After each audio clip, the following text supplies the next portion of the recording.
picture this scenario for a second. You have two people crouched behind a concrete barrier, right? It is an active, highly dangerous conflict zone. Yeah, dirt and debris are flying everywhere. Exactly. And both of them are wearing camouflage. Both of them have body armor. They are carrying identical high-powered rifles, and both of them are currently taking incoming fire. Right, so visually they are totally indistinguishable. Completely. I mean, if you were looking at them through binoculars, you would say, without a doubt, you are looking at two soldiers. It is a logical conclusion. I mean, they look the part, they're acting the part, they're experiencing the exact same kinetic reality on the ground. Right.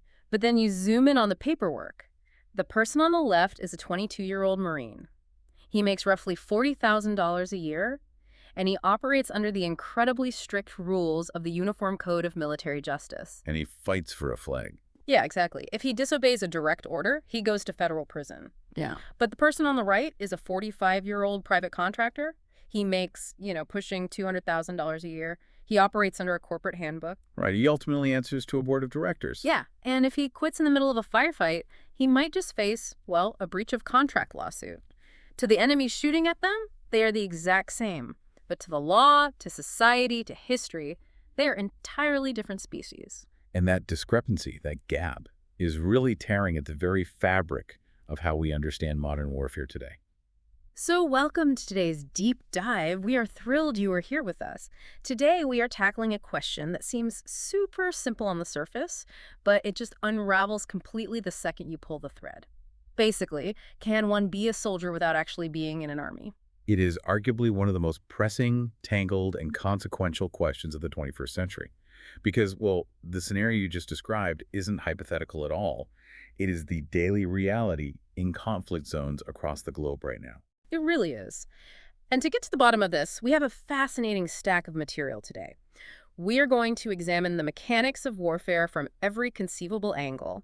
We are looking at sociological studies on what military training actually does to the human brain, historical analyses on the evolution of mercenaries, surveys of modern military officers, and international legal frameworks. Yeah, everything from the Geneva Conventions to recent analyses of the conflict in Ukraine. It is a wide net, but it is completely necessary. Absolutely. And we want to tell you why this matters to you.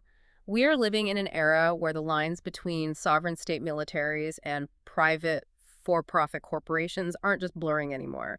In many places, they have completely dissolved. Right. Understanding who has the legal right, the moral standing, and the functional capability to wage war is absolutely crucial if you want to make any sense of the global conflicts dominating your newsfeed. For sure. And just to set the stage for you as we get into this, especially because some of the sources touch on politically charged conflicts like the Iraq War or the Russian invasion of Ukraine, our goal today is strictly analytical. We are not here to pick political sides or endorse any state or company's actions. No, not at all. We're here strictly to impartially examine the legal definitions, historical shifts, and sociological ideas presented in the source material. Exactly. Because if we can't objectively define who the actors are in the battlefield, we have no hope of understanding the outcomes. So let's start at the very foundation. Before we can ask if someone outside an army is a soldier, I feel like we have to figure out what putting on a uniform actually does to a person. We really do need to understand the baseline of traditional military identity. Becoming a soldier isn't just a career change. Right, it's not like getting a job at a bank. Not at all. If you look closely at the sociological research, particularly some incredibly detailed studies conducted on the Canadian Forces regarding veteran mental health, you realize that military training is a process of systematic psychological disassembly and reassembly. Wow, psychological disassembly. Yeah, it is a fundamental rewiring of a person's core identity. Let's talk about how that actually works on a practical level. Because people see movies with drill instructors yelling, and they think it's just about, building physical toughness or learning to follow orders, but it goes way deeper than that, right? Much deeper. The military environment is deliberately designed to separate recruits from their former civilian identities. Just think about the very first day of basic training. They shave your head. Exactly. They shave your head, they take away the clothes you arrived in, your personal belongings. Every visual marker of your individuality, your class, your background, your personal style is just erased. You're issued the exact same uniform as the person next to you. Right, and you are taught to move, speak, and think as a single cohesive unit. It's basically about overriding the most basic human instinct we have, which is self-preservation. In civilian life, if someone starts shooting at you, your instinct is to run away. The military has to train you to run toward the gunfire to save the person next to you. Precisely. You cannot function in extreme, high-stakes combat environments with a standard civilian mindset that emphasizes individualism. The collective has to become more important than the individual. So it builds an entirely new identity. Yeah, one predicated on discipline, deep professionalism, selfless sacrifice, and most importantly, an intense, almost familial identification with your unit. The military family. The French have a term for it, right? Esprit de corps. Yes, esprit de corps, the spirit of the body. It is this profound sense of unity and shared responsibility. And what is so fascinating in the studies is how deeply this new identity takes root. Service members often experience this military identity as implicitly or explicitly superior to civilian life. Which makes total sense when you look at the absolute extremes of the environment that forges that bond. The research highlights what these people are doing daily. They are engaged in complex, incredibly high-stakes decision-making. Life or death choices. Right. And they rarely have all the information they need. It is always ambiguous. Plus, they are doing this while suffering from severe sleep deprivation, extreme temperatures, dehydration. And immense physical exertion. Yeah. You also have the emotional whiplash. You have these periods of unremitting, intense training for a crisis, followed by months of battling sheer, mind-numbing boredom, waiting for a crisis that never comes. Oh, man, yeah. Or being deployed as a peacekeeper, being exposed to evidence of horrific atrocities, and being legally ordered to stand down and do nothing. The psychological toll of that restraint is massive. It creates an intense, isolated reality that only the people wearing the uniform can truly understand. Listening to you describe this, it sounds less like a training program and more like, I don't know, a blacksmith's forge. Like you take raw iron, you throw it into this crucible of extreme heat, pressure, trauma, and sleep deprivation, and you melt it down to make steel. It is structurally different from what it used to be. That is a perfect analogy. But that brings up the massive problem highlighted in the research. What happens when that piece of steel is suddenly asked to go back to being a normal piece of iron? The transition back to civilian life. The Canadian Forces research refers to this as a profound reverse culture shock. Reverse culture shock, yeah. Because when a veteran leaves the military, they aren't just changing employers. They are stepping out of a culture where the collective is everything, the rules are explicit, and the purpose is life or death.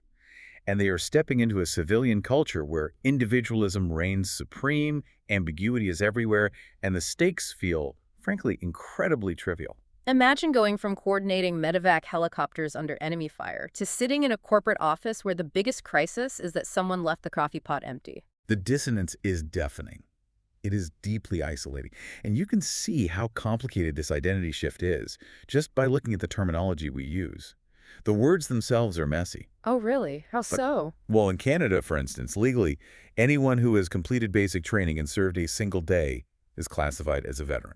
But I'm guessing the combat troops don't necessarily see it that way. Exactly. Within the military subculture, many reserve that title strictly for those who have deployed to an active war zone. Someone who did 4 years of logistics on a peaceful domestic base might not be considered a true veteran by their peers. Wow, okay. And then you look globally, and you have terms like ex-services or ex-military, which carry entirely different cultural weights. In the UK, they heavily use the term leavers for people actively in the transition process, emphasizing that it is a journey, not a switch you just flip. And it is not even a clean break for everyone. What about the people who live in both worlds simultaneously, like citizen soldiers, the reservists? They might spend Monday through Friday working as an accountant, and then on the weekend they have to snap back into that intense collective military mindset holding a rifle. The research highlights how incredibly difficult that dual belonging is. These reservists have to constantly bounce between two diametrically opposed cultural settings. It creates serious cultural friction because civilian and military cultures are built on opposite premises. Okay, so this brings me to a huge question. If a person goes through this entire process, if they're completely rewired by this military culture, melted down in that crucible and turned into steel, does that identity just vanish the day their contract ends? That is the big question. Right, because say a highly trained special forces operator retires on a Friday. On Monday, they sign a contract with a private company, pick up the exact same rifle, and deploy to the exact same desert. Aren't they still fundamentally a soldier? That is such a fascinating way to frame it because it reveals a very specific assumption you are making. You are assuming that to be a true soldier, a person must inherently be tied to a sovereign state's uniform.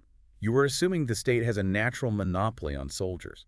Well, yeah, I mean, an army belongs to a country. That's just how the world has always worked, That's right? actually, no, it isn't. And that leads us directly into a massive historical realization.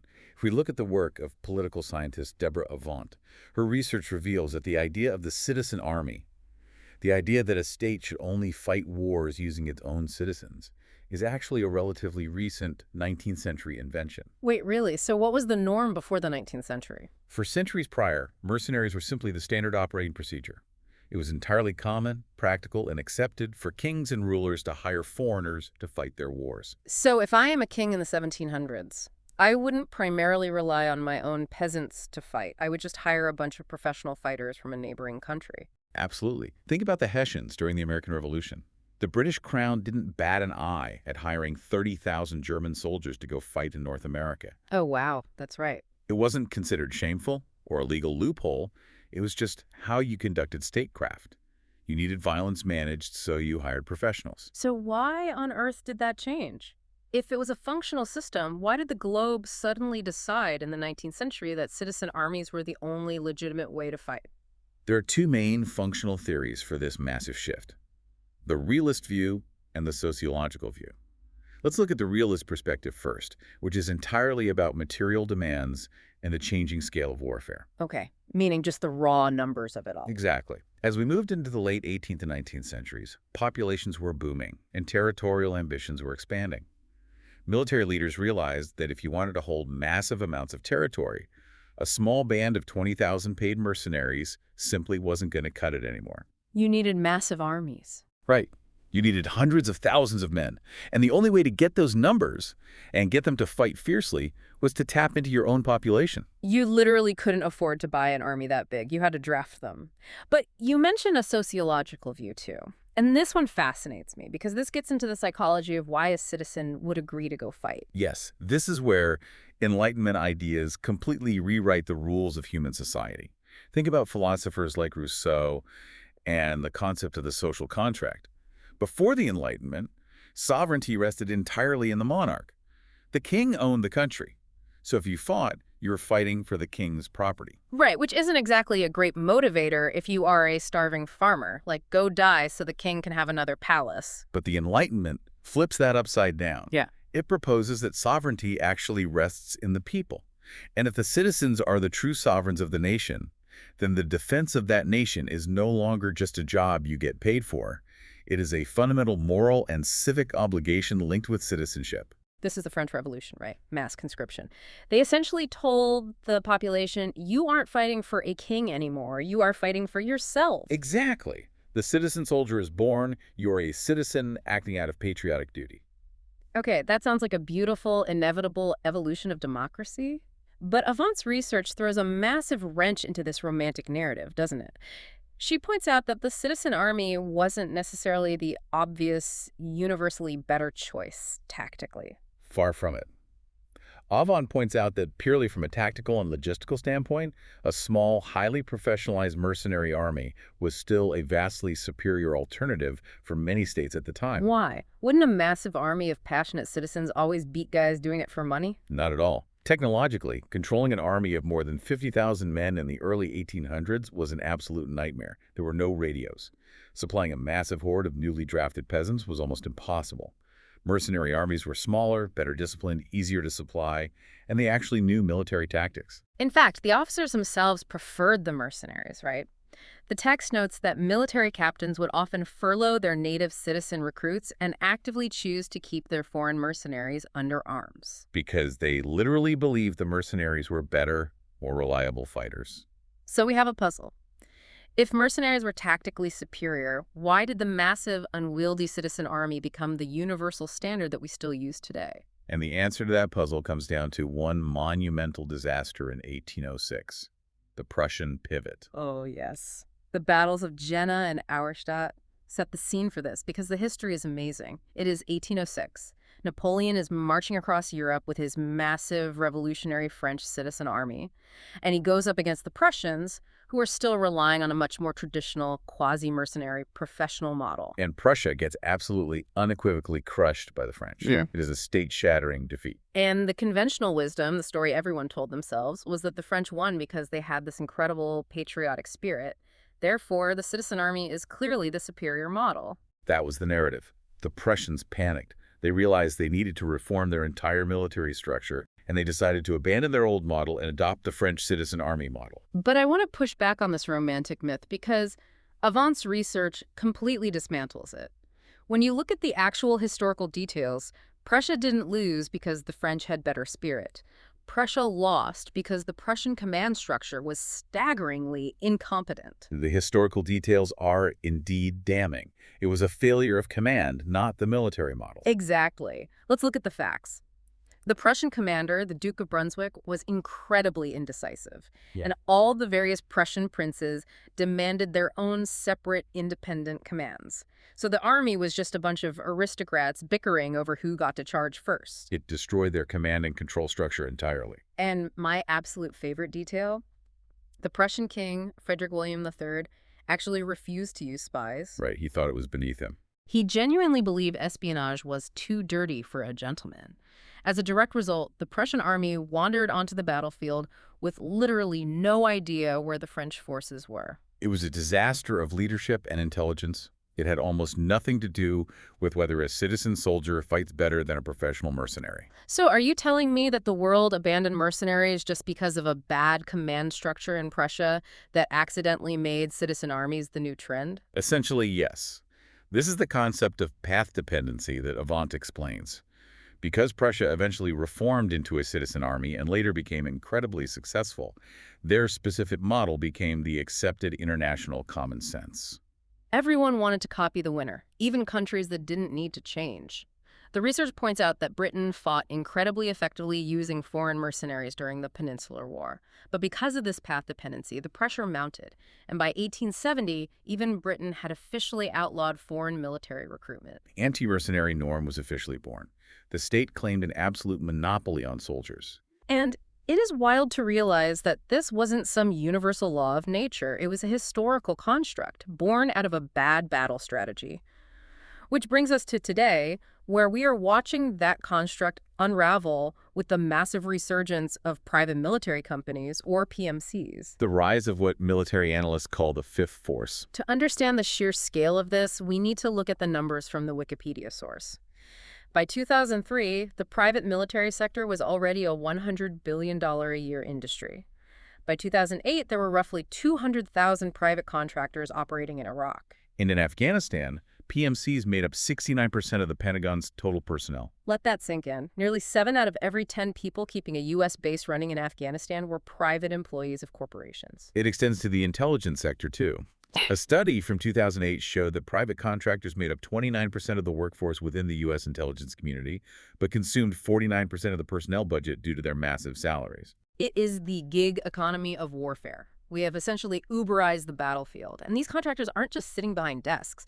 We are talking about highly technical military aviation repair in East Africa, flying reconnaissance drones for Plan Colombia, protecting Afghan President Hamid Karzai, and engaging in direct offensive combat. The idea that PMCs only do support roles is a myth. Look at executive outcomes, a South African PMC. In the 1990s and 2000s, they actively engaged in offensive combat operations against Boko Haram in Nigeria, fundamentally altering the tactical landscape. And is definitely not just a Western phenomenon. The Russian usage of PMCs introduces a whole other level of complexity. The Russian context is fascinating. You have groups like Wagner, the Slavonic Corps, and Patriot. Yeah. Even Gazprom, the state-owned energy corporation, was launching its own private army. An oil company having its own mechanized infantry is wild. And what's unique is how Russia integrates them into their state propaganda. The macro marketing study notes how Russian media relies heavily on the legacy of World War II, the Great Patriotic War, to instill a heroic past. These modern PMCs operate adjacent to that state-sponsored heroism. But because they are technically private entities, the Russian state can officially deny responsibility for their actions. And the funding models are pure capitalism. In Syria, Russian PMCs were sometimes compensated by being promised a cut of the proceeds from the oil and gas infrastructure they captured. It completely shatters the 19th century model of the citizen soldier fighting for patriotic duty. So, going back to my gig economy analogy, if a private military contractor is holding a rifle, protecting a convoy, and risking their life taking incoming fire, just like the uniformed troop next to them, doesn't functionality trump the uniform? Aren't they basically a fifth force provider? And this is where we hit a massive clash of perspectives. Your question tees up a brilliant survey by Gary Schaub Jr. and Volker Frank. They literally asked military officers and private contractors, are contractors military professionals? But to get an answer, they first had to define what a military professional actually is. Exactly. They relied on Samuel Huntington's definition. According to Huntington, a military professional must possess three things: expert knowledge to manage violence. They must work exclusively for the state, meaning they are motivated by social obligation, not monetary gain. And they must share a corporate identity. Let's zero in on the paycheck part because that is the massive dividing line. The research cites sociologist Charles Moskos, who argued that vocations motivated primarily by economic rewards are occupations, not professions. Yes, a doctor is a profession. A stockbroker is an occupation. Contractors are paid significantly more than regular military peers. So, by those academic standards, that economic motivation disqualifies them from being professionals. But how did the actual people surveyed feel? Well, Schaub and Frank surveyed military officers at the Air University. 88.8% of the officers explicitly said that military functions simply cannot be performed by a civilian. 75% said civilians have absolutely no place in combat. They are holding the line. But wait, there is a twist in the data. Roughly 32% of those exact same officers actually did think that civilian contractors performing in combat roles should be regarded as military professionals. It reveals a deep ambivalence within the military itself. Almost a third are looking at the reality on the ground and saying, look, if you are taking incoming fire and returning fire with tactical expertise, you are part of the profession of arms. Okay, what about the contractors themselves? They surveyed the CivPulse sample civilian police and contractors. A majority, over 51%, firmly believe they should be regarded as true military professionals. And they have this interesting justification. The text notes they often lay claim to being indirect agents of the state. Eric Prince, the former president of Blackwater, argued his contractors were operating under color of such authority. Right, the logic being that the sovereign state hired us, therefore delegating its legitimacy to us by proxy. But honestly, there is a glaring irony in this data. 61.5% of the contractors in the survey are former military. The vast majority. Exactly. So how can active duty officers reject these contractors as mercenaries lacking corporate identity when they were literally trained in the exact same barracks a few years prior? Isn't it just the same soldiers wearing different shirts? It is a brilliant point. However, while the personnel might be identical, the way they fight is structurally different. It is not just about the paycheck. It is about the tactical application of violence. Let's unpack this tactical difference, because private armies do not fight like state armies. Not at all. Christopher Spearin's analysis compares Special Operations Forces, or SOF, to PMCs. State SOF focuses on broader control and deep integration through Foreign Internal Defense, or FID. Right, meaning they aren't just shooting bad guys, they are actively mentoring local security sectors, advising the local army, trying to solve the root cause of the instability. Exactly. PMCs, on the other hand, operate with a highly defensive mindset. And it is for PR reasons, right? Because they want to avoid the pejorative mercenary label. They wait for the enemy to approach rather than seeking them out. Which fundamentally alters the map of the conflict. Spearin describes this as the Swiss cheese security effect. PMCs protect specific corporate clients or compounds. Those are the impenetrable dots of cheese. But everywhere else on the map, the holes are vulnerable. Security becomes a localized commodity. Those who can't afford it are left vulnerable. So the insurgents have free rein in the holes. Right. And Spearin introduces the term lidism. PMCs are engaged in keeping the lid on the violence, rather than actually reducing the heat under the pot. The NGO complication highlights this perfectly. The research notes that 35% of NGO field offices in one survey reported using international PMCs for protection. You have humanitarian aid workers hiring private guns. But at the exact same time, they want to stay far away from state SOF to maintain their humanitarian space and neutrality. Yeah. They think paying for it privately sanitizes the violence. It reminds me of the difference between private bodyguards and a city police force.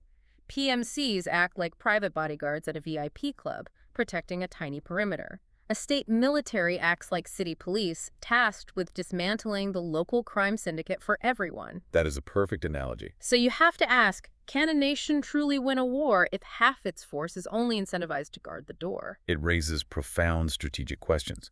And it also brings us to the law. If PMCs operate defensively in answer to shareholders, how does international law handle them? We finally arrive at the legal definition of a soldier. And to look at this, we have a case study from the Lieber Institute on the International Legion for the Defense of Ukraine. In 2022, 20,000 foreigners from 52 countries joined to help Ukraine. And the Russian Defense Ministry immediately claimed they were mercenaries and unlawful combatants who would be prosecuted as criminals. But the legal reality under the Geneva Conventions is completely different. Exactly. The expert walked through the 1977 Additional Protocol 1. To be a lawful combatant and get POW status under Articles 43 and 44, you must be part of an organized armed force under responsible command, subject to internal discipline, and belong to a party to the conflict. Because the foreign volunteers were formally integrated into the armed forces of Ukraine by presidential decree, they checked every box. They are lawful combatants. Yes. Nationality and personal motivation don't matter legally. If you are on the books, you are a legal soldier. But what about the definition of a mercenary? Why couldn't Russia call them that? Because Article 47's definition of a mercenary is highly specific and cumulative. You have to meet every single criterion. A mercenary is specially recruited abroad, takes direct part in hostilities, is motivated essentially by private gain, meaning paid substantially more than regular troops. Right. They are not a national, and crucially, they are not a member of the armed forces of a party to the conflict. Which completely exonerates the Ukrainian Legion. They aren't getting paid exorbitant amounts, and they are officially on the books. So they are legal soldiers. But what about a group like Blackwater or Wagner? They are private, motivated by gain, not formal members of the armed forces. So they fit many of those. But if a PMC is hired by a government, doesn't that make them a member of the armed forces through a loophole? This is exactly where the law struggles. The Geneva Conventions were written for state armies, not corporate proxy wars. There are massive gray areas. The research mentions the Montreux document trying to clarify state responsibility for PMCs, and the 2007 U.S. Military Commissions Act, amending the UCMJ to allow prosecution of private contractors deployed alongside armed forces. Just trying to force them under domestic law because international law is too blurry. Exactly. To synthesize our journey today, we started with the psychological total commitment of the traditional soldier. We learned how the citizen army is a 19th century political invention. We explored how modern PMCs have outsourced combat for profit as a fifth force. And finally, we saw how international law draws a strict formal line between a lawful combatant and a mercenary based on command structure and motivation. And for you, the listener, understanding this distinction isn't just semantics. As global conflicts increasingly rely on private contractors, these definitions determine who lives, who dies, who gets put on trial for war crimes, and who is protected by the Geneva Conventions. It is incredibly consequential, which leaves us with one final provocative thought to ponder. If the historical shift in the 19th century gave the monopoly of war to the state, and the 21st century is slowly handing it back to the private sector, what happens in the future if a multinational corporation fields an army that is larger, better trained, and better funded than the sovereign nations they operate in? If a corporation essentially becomes a state, who do its soldiers truly serve? Do they serve a flag, or do they only serve the shareholders' quarterly profit margins? It makes you look at that camouflage uniform completely differently. Next time you see someone in tactical gear holding a rifle in a conflict zone on the news, you might just have to stop and wonder whose name is on their paycheck. Thanks for taking this deep dive with us.